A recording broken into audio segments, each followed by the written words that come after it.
Ni siquiera llegué a escuchar un hola antes de que mi mamá me soltara. Has subido de peso. Me reí y le dije, wow, qué gusto verte a ti también, mamá, pero ya te estás poniendo antigua, así que no confío mucho en tu vista. Pero ella solo puso los ojos en blanco y dijo, cariño, tus jeans están trabajando más que un puente colgante. Ese comentario me persiguió tanto que esa misma noche me subí a la báscula. 160 libras, 15 más que mis habituales 145. Debí haber sabido que algo iba muy mal 3 semanas después, cuando Maya tuvo que ayudarme a meterme en mi camiseta de repuesto para la noche de chicas porque mi blusa favorita ya no cerraba. ¿Capaz se encogió? Sugirió, pero las dos sabíamos que la ropa no se encoge tanto. Al mes siguiente, la báscula marcaba 168, y nada de mi closet me quedaba. La boda de mi prima era en 6 semanas, y yo ya había comprado el vestido. Así que descubrí mi estrategia de supervivencia. Tic-tacs de Gaulteria. 0 calorías para mantener la boca ocupada, mientras prácticamente dejaba de comer hasta que esta pesadilla terminara. El desastre del vestido de la boda lo cambió todo, porque cuando tuve que comprar 1 o 2 tallas más grande, supe que algo andaba mal a nivel médico. Mi doctora me pesó 175 libras, 30 libras más en solo 4 meses, y de inmediato ordenó todas las pruebas imaginables: tiroides, hormonas, cortisol, insulina. 3 días después, su enfermera me llamó con una voz rara, dudosa, diciendo que la doctora quería verme de inmediato en lugar de la próxima semana, y cuando le pregunté qué pasaba, hizo una pausa demasiado larga antes de decir que la doctora me lo explicaría. Ese silencio de 3 segundos me dijo más que cualquier diagnóstico. No era el silencio de alguien buscando palabras amables. Era el silencio de alguien que ya sabía lo que venía y prefería no ser quien lo dijera. La doctora Ramírez le explicará todo, repitió, y colgó. Me quedé con el teléfono en la mano, sentada en el borde de la cama. Afuera, la ciudad seguía su rutina. Alguien tocaba el claxon 2 pisos más abajo. El vecino del pasillo arrastraba algo pesado hacia el elevador. Todo sonaba normal, como si el mundo no acabara de pausarse dentro de mí. Rodrigo estaba en la ducha. Lo escuchaba silbar, ese hábito suyo que me había parecido encantador los primeros años y que ahora simplemente era ruido de fondo. Volteé a ver la báscula en el baño. 175 libras, 30 libras más en 4 meses, sin cambiar mis hábitos, sin comer diferente, sin ninguna razón lógica que yo pudiera identificar. Y aún así, ahí estaban, en mi cara, en mis brazos, en el vestido de la boda de mi prima que tuve que devolver porque no cerraba. Me levanté sin hacer ruido. Fui a la cocina. Puse agua a hervir aunque no quería té. Necesitaba hacer algo con las manos. La cita era al día siguiente a las 10 de la mañana. Esa noche, Rodrigo llegó a cenar con ese humor específico que yo ya conocía bien, el de alguien que ha tenido un buen día y quiere que todos lo sepan.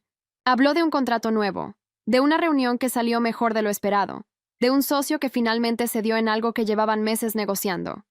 Yo asentí en los momentos correctos. Pregunté lo que se espera que una esposa pregunte. ¿Estás bien?, me dijo en algún punto, mirándome con esa fracción de atención que en realidad no es atención, sino el gesto de alguien que cumple con preguntar. Cansada, respondí. Duerme temprano, dijo, y siguió comiendo. Eso fue todo.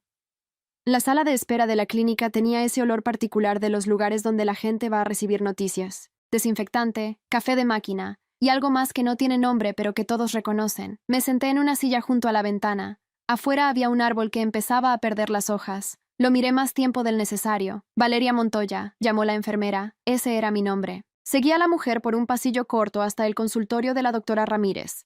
Ella ya estaba sentada, con mi expediente abierto frente a ella. Era una mujer de unos 50 años, directa por costumbre, sin ceremonias innecesarias. Eso siempre me había gustado de ella. Siéntate, dijo. Me senté. Tus resultados llegaron. Hizo una pausa breve, diferente a la de la enfermera. Esta no era duda, era organización. La de alguien que sabe exactamente lo que va a decir y solo está eligiendo el orden. Valeria, estás embarazada. El mundo no se detuvo. No hubo ningún efecto dramático. Solo escuché esas 3 palabras y sentí que el piso se movía 1 centímetro, solo 1 centímetro, como cuando un edificio absorbe el viento. ¿Cuánto tiempo? Escuché mi propia voz decir. Sonó extrañamente tranquila. 6 semanas. El embrión está bien. Todo indica un embarazo completamente normal. Asentí despacio. La doctora Ramírez me miraba con atención, esa clase de atención clínica que también contiene algo humano. ¿Hay algo que quieras preguntarme? Había una sola cosa que quería preguntarle, pero no se la pregunté a ella. Esa pregunta se la haría a mí misma durante el trayecto de regreso a casa, sola en el asiento trasero de un taxi, mirando la ciudad pasar por la ventana. Rodrigo se había hecho una vasectomía, hace 2 años. Me lo dijo una noche después de cenar, como quien anuncia que cambió de proveedor de telefonía. Me la hice la semana pasada, dijo. No quiero hijos, Val. Nunca lo he querido. Y ya es tiempo de que seamos honestos con eso. Yo no dije nada esa noche. Guardé lo que sentí en el lugar donde guardaba todo lo que no podía decirle.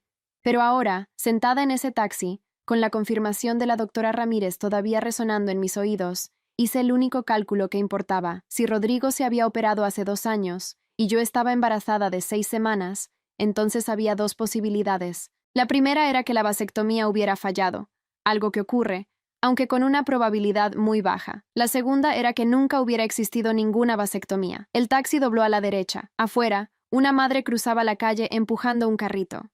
No la miré mucho tiempo. Llegué a casa antes de que Rodrigo volviera del trabajo. Me cambié de ropa. Fui a la cocina. Puse a calentar algo que no comí. Y luego fui a su estudio. No era la primera vez que entraba cuando él no estaba, pero sí era la primera vez que entraba buscando algo específico. Rodrigo era ordenado hasta el punto de la rigidez. Cada cajón tenía su lógica, cada carpeta su lugar. Lo que me llevó más tiempo de lo que esperaba no fue encontrar los documentos, sino procesar lo que encontré cuando los tuve en las manos. No había ningún registro de procedimiento médico, ningún comprobante de clínica, ningún informe postoperatorio, nada que respaldara lo que me dijo esa noche 2 años atrás. Sí había otras cosas. Recibos de restaurantes en fechas en que supuestamente estaba de viaje. Un estado de cuenta de una tarjeta que yo no conocía. Y al fondo del cajón, debajo de una carpeta de contratos antiguos, una foto impresa, pequeña, como de billetera. 2 niños, un varón y una niña. El varón tendría 4 años, quizás 5. La niña, 2 o 3. Los miré durante varios segundos. Volteé la foto. Al reverso, con letra que no era de Rodrigo, decía, Mateo y Sofía, diciembre. Puse la foto en su lugar. Cerré el cajón. Volví a la cocina. Me senté en la silla de siempre, la que da hacia la ventana. Afuera, el cielo empezaba a oscurecerse. Escuché el sonido del ascensor en algún piso de arriba. El vecino del pasillo volvía a mover algo pesado. No lloré. Lo que sentí no era dolor todavía. Era algo anterior al dolor, ese momento exacto en que el cuerpo recibe una información y aún no sabe cómo clasificarla. Como cuando te golpeas fuerte y hay un segundo de silencio antes de que llegue el ardor. Abrí mi teléfono. Busqué el nombre de Maya en mis contactos y lo miré un momento. Luego lo cerré. Todavía no. Primero necesitaba saber con exactitud qué era lo que tenía, porque yo no iba a moverme con suposiciones. No iba a confrontar a nadie con una foto de 2 niños y un recibo de restaurante. Iba a saber todo antes de decir una sola palabra. La vasectomía era el punto de partida. Si eso era mentira, el resto del edificio no tardaba en caerse solo. Al día siguiente, sin decírselo a nadie, pedí una cita en 3 clínicas diferentes, no con mi nombre, con el nombre de soltera que seguía teniendo en mi documento de identidad y que Rodrigo nunca había pensado en asociar a nada. Pregunté lo mismo en las 3. Si había algún registro de un procedimiento de vasectomía a nombre de Rodrigo Castellanos, en el rango de fechas que él me había dado.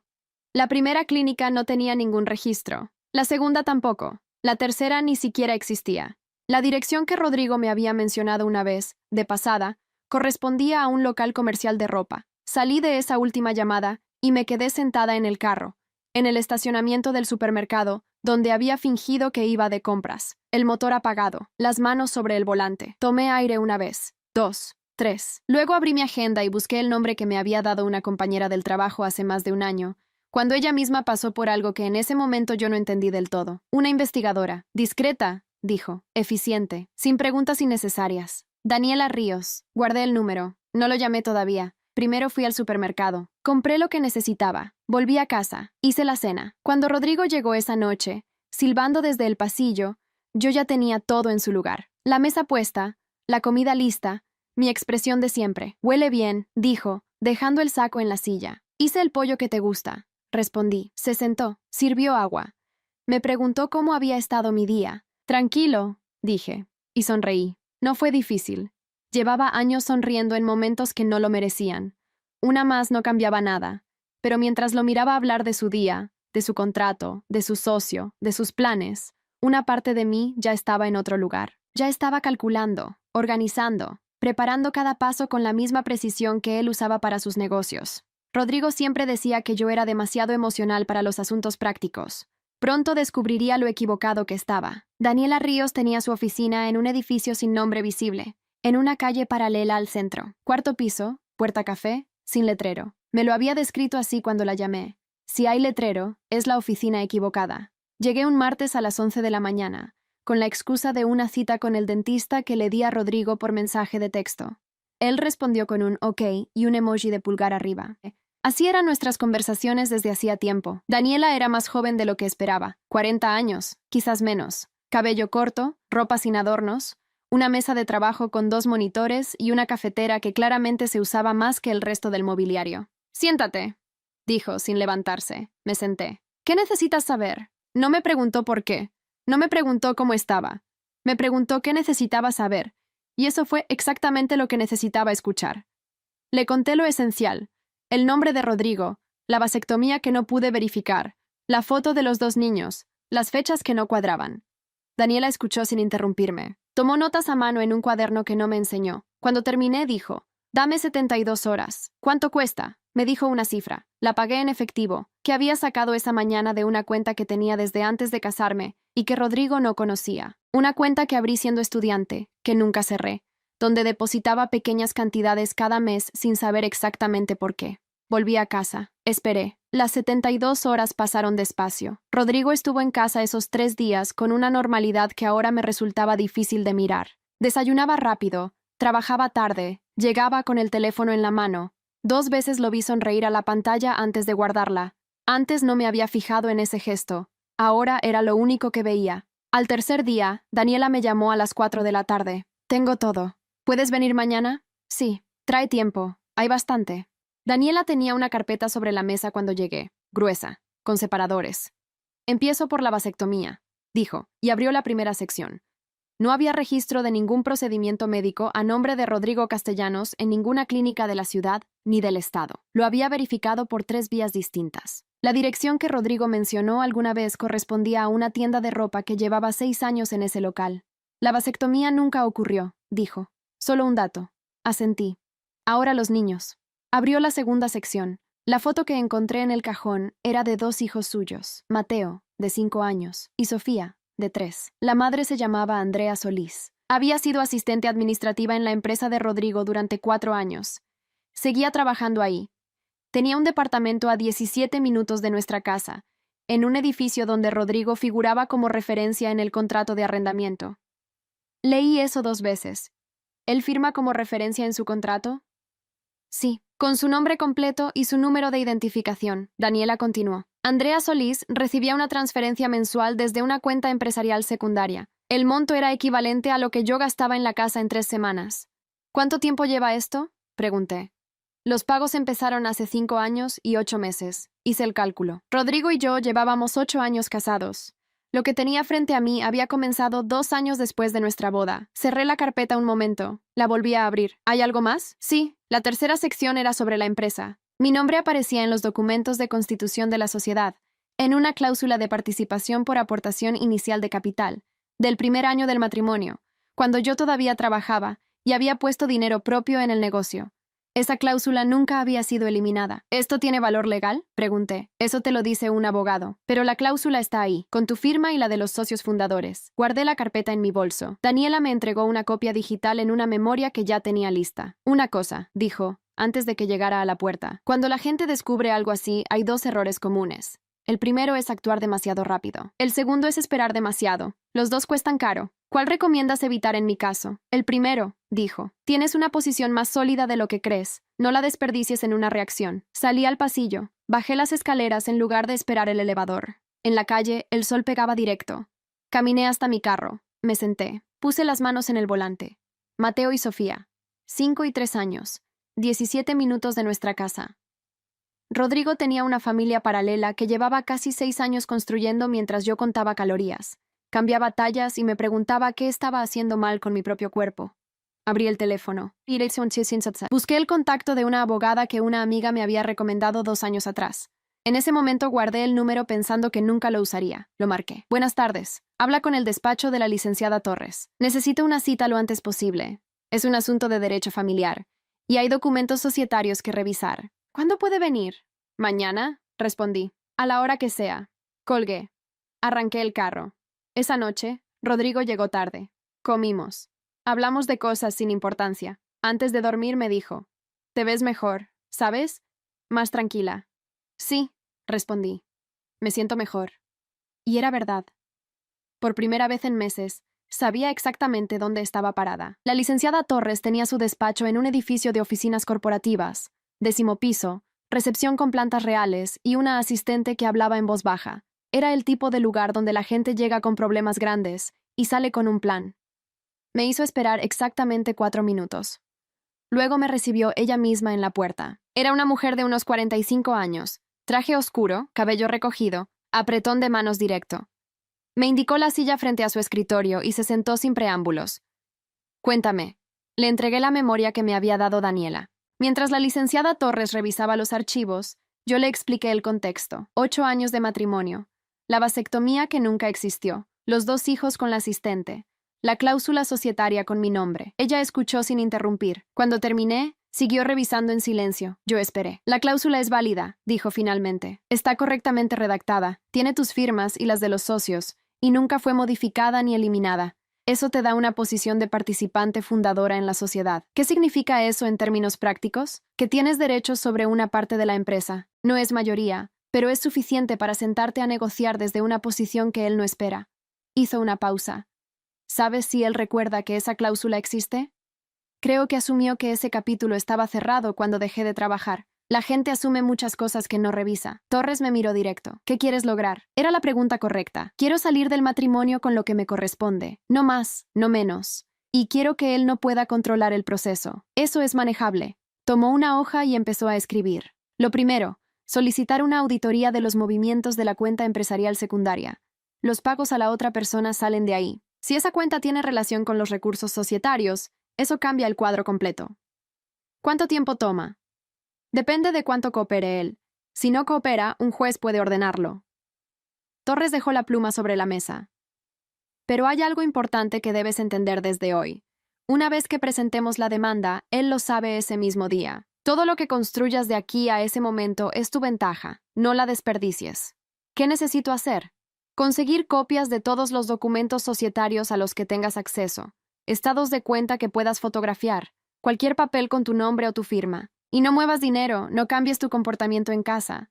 No le digas nada a nadie que pueda llegar a sus oídos. ¿Cuánto tiempo tengo? 1 semana. Vuelve aquí el viernes con lo que puedas conseguir. Salí con la lista doblada en el bolso y 1 semana por delante. Los días siguientes los usé bien. Rodrigo tenía un archivero en el estudio que cerraba con llave, pero yo sabía dónde guardaba el duplicado desde hacía años. Lo había visto ponerlo ahí una vez, sin darse cuenta de que yo estaba en el pasillo. Nunca lo había usado, hasta ahora. Un miércoles por la tarde, mientras él estaba en una reunión que según su calendario duraría hasta las 8, abrí el archivero. Saqué cada carpeta de la sección societaria, fotografié cada página con mi teléfono y las devolví exactamente como estaban. Tardé 40 minutos. Cuando Rodrigo llegó esa noche, yo estaba viendo televisión con la misma expresión de siempre. «¿Cenaste?», preguntó desde el pasillo. «Te dejé algo en el microondas». «Gracias». Se calentó la comida. Comió solo en la cocina. Lavó el plato. Apagó la luz. Esa noche, cuando él dormía, yo estaba sentada en el baño con el teléfono, organizando todo en una carpeta cifrada. Nombre genérico, sin palabras clave, respaldo automático en una cuenta de correo que Rodrigo no conocía. Tardé 1 hora en ordenarlo todo correctamente. Al terminar lo revisé una vez más. Tenía los documentos societarios, los registros de Daniela y la cláusula en 3 formatos distintos. Era suficiente para que Torres construyera el caso completo. Me acosté. Rodrigo dormía sin movimiento, sin ruido, como alguien que no carga nada. Pensé en Mateo y Sofía, 5 y 3 años. 2 niños en un departamento a 17 minutos de donde yo dormía cada noche. No les tenía ningún sentimiento específico. No era su culpa. Eran niños. Y los niños no eligen nada. Lo que sí sabía era que Andrea Solís había vivido cerca durante casi 6 años, con el nombre de Rodrigo en su contrato de arrendamiento, recibiendo dinero que salía de una cuenta vinculada a la empresa donde yo tenía participación registrada. Él había usado recursos que en parte me pertenecían para sostener una vida que yo no sabía que existía. Eso era lo que importaba en términos legales. Torres me lo había explicado con precisión. El viernes volví al despacho con todo lo que había conseguido. Torres revisó cada archivo, asintió varias veces. Al terminar, cerró la carpeta y me miró. Suficiente. Presentamos el lunes. ¿Qué pasa después del lunes? Que él recibe la notificación y sabe que ya no controla el tablero. Hizo una pausa breve. ¿Estás lista para eso? Lo pensé. No mucho tiempo. Sí. Salí del edificio y caminé 2 cuadras hasta una cafetería pequeña donde quedé de verme con Maya. Era la primera vez que la vería desde que todo había comenzado. Le había dicho solo que quería tomar un café. Llegó 5 minutos después de mí, con su bolso cruzado y esa manera suya de entrar a los lugares mirando alrededor antes de sentarse. Me vio. Se sentó. ¿Qué pasó? Dijo. No como cortesía. Como alguien que ya sabe que algo pasó y solo espera que se lo confirmen. La miré un momento. Necesito contarte algo, y necesito que no digas nada hasta que termine. Está bien. Tomé el café. Lo sostuve con las 2 manos, y empecé a hablar. Maya no dijo nada mientras yo hablaba. Lo había prometido y lo cumplió.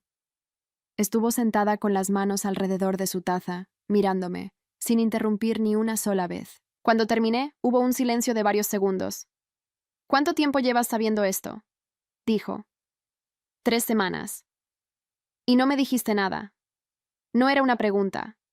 Era la constatación de algo que le dolía un poco, aunque trataba de no mostrarlo. Necesitaba tener todo ordenado primero. Si te lo decía antes, era solo el caos. Ahora tengo abogada, tengo los documentos, tengo un plan. Maya asintió despacio. ¿Qué necesitas de mí? Eso era lo que siempre me había gustado de ella. No preguntas innecesarias, no drama, solo esa pregunta directa. Por ahora, nada, solo que sepas.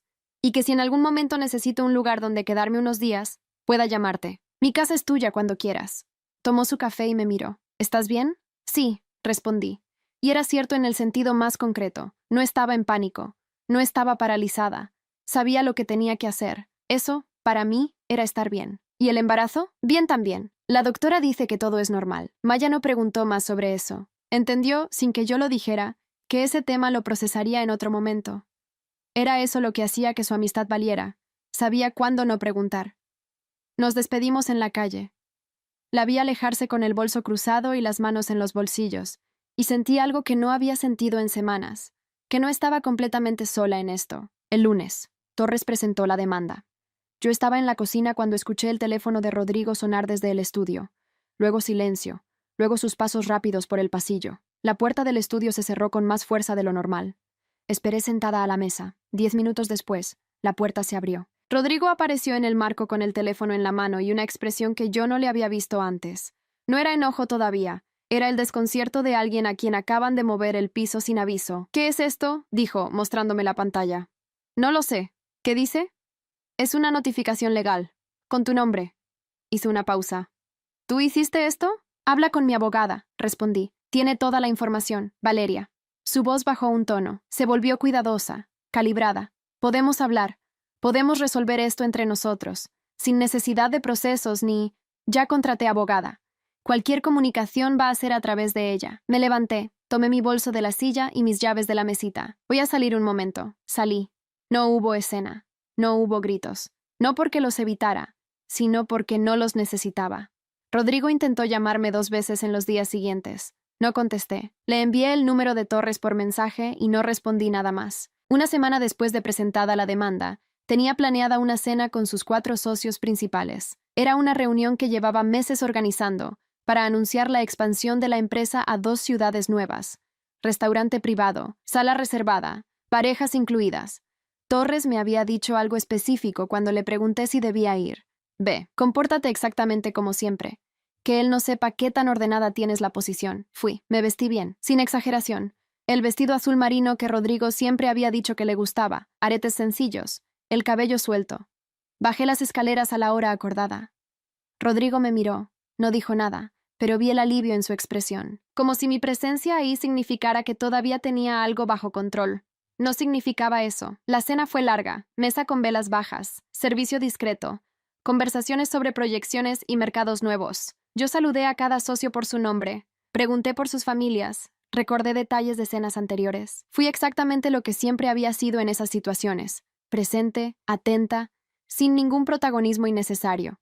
Rodrigo habló durante casi una hora. Su empresa, su visión, su proyección, su esfuerzo. La palabra yo la usó 43 veces. Las conté. No porque tuviera algo que demostrar en ese momento. Era solo un dato. En ningún momento mencionó que la empresa tenía una participante fundadora que había aportado capital propio en el primer año. En ningún momento mencionó que esa participación seguía registrada y era legalmente vigente. Cuando terminó, los socios aplaudieron. Hubo brindis. Rodrigo me buscó con la mirada desde el otro extremo de la mesa, con esa expresión de satisfacción que yo conocía de memoria. Levanté mi copa, sonreí. No fue difícil. Era la misma sonrisa de siempre, en el mismo tipo de escena. La diferencia era lo que yo sabía y lo que él no sabía que yo sabía. Uno de los socios, el mayor del grupo, se acercó durante los postres. Valeria, siempre digo que detrás de Rodrigo hay una mujer con mucha paciencia. Más de la que parece, respondí. Se rió. Pensó que era modestia. No lo era. En el auto de regreso, Rodrigo dijo, «Gracias por venir esta noche». «Claro», respondí. «Podemos resolver esto de una manera razonable, Valeria. No tiene que ser una guerra. Eso depende de lo que entiendas por razonable. Torres te lo explicará». Apretó el volante. No dijo nada más hasta que llegamos. Esa noche, tomé una almohada y me fui a la habitación de huéspedes sin hacer escena. Rodrigo se quedó parado en el pasillo mirándome, pero no habló. Cerré la puerta. Pensé en la cena, en los socios, en la palabra yo, 43 veces, mientras yo estaba sentada con los documentos guardados y la demanda ya en proceso. Detrás de Rodrigo, una mujer con mucha paciencia. Sí, pero la paciencia se había terminado exactamente a tiempo. Torres me llamó un martes por la mañana. El abogado de Rodrigo quiere reunirse. Propone una negociación directa antes de que el proceso avance. Quieren evitar la auditoría. ¿Qué significa eso? Que tienen miedo de lo que la auditoría va a mostrar. Cuando la otra parte pide negociar antes de que el juez ordene la revisión de cuentas, es porque saben que esa revisión los perjudica. ¿Y qué recomiendas? Que nos reunamos, escuchamos lo que ofrecen, no aceptamos nada ese día y usamos lo que digan para ajustar nuestra posición. La reunión fue el jueves siguiente, en el despacho de Torres. Rodrigo llegó con su abogado, un hombre de unos 50 años con traje gris, y la actitud de alguien acostumbrado a resolver cosas rápido. Rodrigo no me miró cuando entró. Se sentó al otro lado de la mesa y fijó la vista en los documentos que tenía frente a él. Yo me senté junto a Torres. Crucé las manos sobre la mesa. Esperé. El abogado de Rodrigo habló primero. Presentó una propuesta. Compensación económica por el matrimonio. División de bienes comunes. Renuncia a cualquier reclamación sobre la empresa a cambio de una suma que, según él, era más que justa considerando la participación real de la señora en el negocio. Torres escribió algo en su blog. Yo no dije nada. ¿Y la cláusula de participación fundadora?, preguntó Torres, con el mismo tono con que hubiera preguntado la hora. El abogado de Rodrigo ajustó el nudo de su corbata. Esa cláusula refleja una aportación inicial que fue compensada con creces durante el matrimonio. No hay ningún documento que acredite esa compensación, dijo Torres. La cláusula sigue vigente, la participación sigue vigente, y la auditoría de la cuenta secundaria va a mostrar que esa cuenta tuvo movimientos vinculados a recursos societarios durante casi 6 años. Eso convierte el asunto en algo más que un divorcio. Silencio. Rodrigo levantó la vista por primera vez. Me miró, no con enojo, con algo más parecido a la evaluación, como si estuviera recalculando algo que había calculado mal desde el principio. Yo no aparté la mirada. Mi cliente necesita tiempo para revisar la propuesta, dijo el abogado de Rodrigo. Tiene 48 horas, respondió Torres. La reunión duró 22 minutos. Cuando los dos hombres se fueron, Torres cerró su carpeta y me miró. Bien, ¿eso es todo? Por ahora, espera las 48 horas. Si no mejoran la oferta, pedimos la auditoría formal y que el juez intervenga. Hizo una pausa. ¿Cómo estás? Bien, respondí. Era la misma respuesta de siempre, pero esta vez era completamente cierta. Las 48 horas pasaron. Torres recibió una nueva propuesta. Era mejor. Incluía un porcentaje real de la empresa, no solo una compensación económica fija. Seguía siendo negociable, pero era un punto de partida distinto. Mientras el proceso legal avanzaba, Rodrigo seguía viviendo en la casa. Era un acuerdo temporal que Torres había recomendado mientras se definían los términos. Yo dormía en la habitación de huéspedes, él en la principal. Nos cruzábamos en la cocina por las mañanas con la eficiencia de 2 personas que tienen muy claro que no hay nada que decirse. Un miércoles por la mañana, mientras yo desayunaba, Rodrigo se sentó frente a mí sin avisar. ¿Puedo preguntarte algo? Lo miré. ¿Cuándo lo supiste? ¿Cuándo supe qué? Todo. Tomé un sorbo de café. Cuando la doctora me confirmó el embarazo, Rodrigo procesó eso en silencio. Golpeó la mesa suavemente con los nudillos. Una vez, ese gesto suyo de cuando algo no le cuadraba. ¿Y cuánto tiempo llevabas sospechando? No sospechaba, respondí. No tenía razones concretas para sospechar. Encontré la foto por casualidad. Verifiqué la vasectomía. Y de ahí en adelante fue solo seguir el hilo. ¿La foto del cajón? Sí. Rodrigo se quedó callado. Fuera, un camión pasaba por la calle. Adentro, el refrigerador hacía su ruido de siempre. No era mi intención que esto terminara así, dijo finalmente. ¿Cómo era tu intención que terminara? No respondió. Rodrigo, llevabas 6 años con una familia paralela. ¿Cómo pensabas que iba a terminar esto? No lo pensaba, dijo. Y lo dijo de una manera que me indicó que era verdad, que genuinamente no lo había pensado, que había seguido adelante un día tras otro sin proyectar hacia ningún punto final. Lo miré durante un momento. Eso es lo único honesto que me has dicho en mucho tiempo, respondí. Me levanté, dejé el plato en el fregadero y fui a la habitación a terminar de arreglarme. Tenía una cita con la doctora Ramírez a las 10. El control del embarazo. 14 semanas. La doctora revisó todo con calma. El bebé estaba bien, creciendo según lo esperado, sin ninguna anomalía. Me mostró la imagen en el monitor y señaló el corazón, que latía con esa precisión pequeña y constante que tienen los corazones cuando todavía no saben nada del mundo. ¿Tienes red de apoyo?, me preguntó la doctora Ramírez mientras anotaba en el expediente. Sí, respondí. Mi amiga Maya. Y mi abogada. La doctora sonrió brevemente. Con eso alcanza. Salí de la clínica con el reporte en la mano y el teléfono vibrando. Era Torres. Rodrigo aceptó los términos revisados. Su abogado firmó el acuerdo de principio esta mañana. Necesito que vengas a revisar el documento final antes de que lo presentemos al juez. ¿Cuándo? Hoy en la tarde, si puedes. Ahí voy. Guardé el teléfono. Me quedé un momento en la acera, frente a la clínica, con el reporte del bebé en una mano y el mensaje de Torres en la otra. 14 semanas. Un corazón que latía. Un acuerdo firmado. Rodrigo siempre había dicho que yo era demasiado emocional para los asuntos prácticos. Arranqué el carro y manejé hacia el despacho de Torres. El juez firmó el acuerdo un jueves por la mañana. Torres me llamó a las 11. Está aprobado. El divorcio es oficial a partir de hoy. Rodrigo tiene 30 días para salir de la propiedad y ejecutar la transferencia de su parte acordada. ¿Algún problema de último momento? Ninguno. Su abogado intentó renegociar el porcentaje societario el martes, pero no cedimos y no insistieron. Una pausa breve. ¿Cómo estás? Bien, respondí. Esta vez ni siquiera tuve que pensarlo. Colgué. Me quedé sentada en la cocina de la casa, que en 30 días ya no compartiría con nadie que no eligiera tener ahí. Afuera llovía. Un ruido continuo, sin variaciones. Contra la ventana. Me serví agua. La bebí despacio. 30 días después, Rodrigo se fue. No hubo conversación final. No hubo escena. Llegó un sábado por la mañana con 2 hombres de una empresa de mudanzas. Recogió lo que le correspondía según el acuerdo y se fue antes del mediodía. Lo último que dijo, parado en la puerta con las llaves en la mano, fue: «Espero que te vaya bien». «Igualmente», respondí. Cerró la puerta. Escuché el ascensor. Luego, nada. Me senté en el sofá de la sala, en el silencio nuevo de una casa que era completamente mía, y estuve ahí un rato sin hacer nada en particular. El apartamento nuevo lo encontré 6 semanas después, con ayuda de Maya, que se presentó un sábado por la mañana con café y una lista de opciones que había investigado durante la semana sin que yo se lo pidiera. Era un 4º piso con ventanas grandes y luz natural desde temprano. 2 habitaciones. Una cocina con espacio suficiente para cocinar de verdad. Un cuarto que podía convertirse en lo que necesitara. Dije, la primera vez que lo vi. ¿Segura?, preguntó Maya. Ni siquiera hemos visto el baño. Repetí. Firmé el contrato esa semana. Me mudé con lo que era mío, que resultó ser más de lo que había pensado, y menos de lo que alguna vez creí necesitar. La niña nació un martes de marzo, a las 4 de la madrugada, después de 14 horas de trabajo de parto que no fueron fáciles pero que tampoco fueron lo que yo temía. Maya estuvo en la sala de espera desde la medianoche. La doctora Ramírez dirigió el parto con la misma calma directa que tenía en el consultorio. Cuando me pusieron a la bebé en los brazos por primera vez, lo primero que noté fue que tenía los ojos abiertos. No lloraba.